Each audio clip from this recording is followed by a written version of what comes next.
আসসালামু আলাইকুম রহমতুল্লাহি ওবারাকাতুহু। আশা করি আপনারা সকলে ভালো আছেন, সুস্থ আছেন। আলহামদুলিল্লাহ আমিও বেশ অনেক, অনেক ভালো আছি।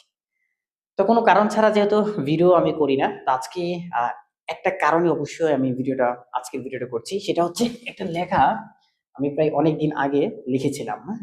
ছোট্ট একটা কাগজে লিখেছিলাম। এখানে লিখেছিলাম ৩ টা কথা লিখেছিলাম আমি।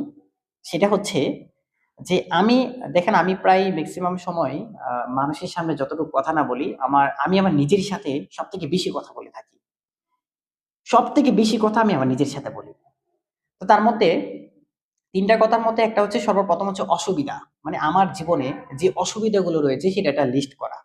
তারপর হচ্ছে সাহস, আমার কি, কি সাহসগুলো রয়েছে সেটা। তারপর হচ্ছে দক্ষতা। যে দক্ষতা আমার রয়েছে সেই দক্ষতাটা আমি কোথায় প্রয়োগ করব? কিভাবে কাজগুলো করব? তো এই বিষয়গুলোকে আমি এনালাইজ মূলত করার চেষ্টা করে থাকি। তো এই ৩ টা বিষয়ের উপরে আমি যখন রিসার্চ করলাম ডিপলি ভাবে যে জীবনে পৃথিবীতে যারা আছে মানে অসুবিধা ছাড়া কোনো ব্যক্তি পৃথিবীতে নাই। মানে কারো না কারো কোনো না কোনো সমস্যা কোনো না কোনো দিক দিয়ে রয়েছে। তাহলে আমারও কিন্তু অসুবিধা আছে। এটি স্বাভাবিক। তো নিজেকে মানিয়ে নিয়েছি। ২য় যেটা সেটা সাহস। আমি যদি সাহস করে না উঠি তাহলে আমাকে কোনো ব্যক্তি উঠাবে না। আমি যদি সাহস করে যদি কোনো কিছু শুরুই না করি কোনো ব্যক্তি আমাকে শুরু করায় দিবে না। যাকে বলা হয় সেলফ কনফিডেন্স মানে আত্মবিশ্বাস যাকে বলা হয়।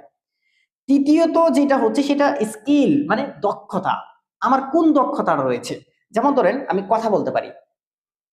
কথা বলতে পারি, এটা হচ্ছে আমার একটা স্কিল। এটা একটা আমার পাওয়ার, যাকে বলা হয় একটা দক্ষতা। তো এটাকে আমি কোথায় কাজে লাগাবো? কিভাবে কাজে লাগাবো? তো সেখান থেকে আমি আউটপুটটা কিভাবে নিবো?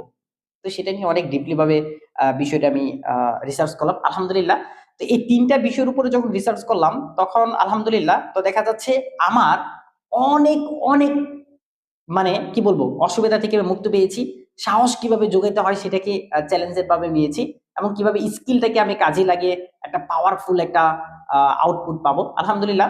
তো দেখা যাচ্ছে একটা সময় বাংলাদেশের ক্লায়েন্টের কাছ থেকে অর্ডার নিতে যাইয়া আমার মানে কি বলবো? এত পরিমাণ পরিশ্রম করতে হইতো যা আমি বলে শেষ করতে পারব না। আলহামদুলিল্লাহ এখন শুধু বাংলাদেশ না, আমরা অনেক কান্ট্রি যেমন জার্মানি আছে, সৌদি আরব আছে, তারপর হচ্ছে দুবাই আছে, তারপর হচ্ছে আপনার কানাডা আছে।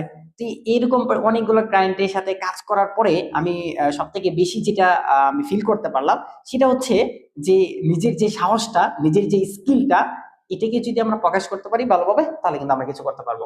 যাই হোক এই যে আমি মূলত একটা রিসার্চ করতেছিলাম। এই যে আমি কিন্তু প্রায় মেক্সিমামই সবথেকে বেশি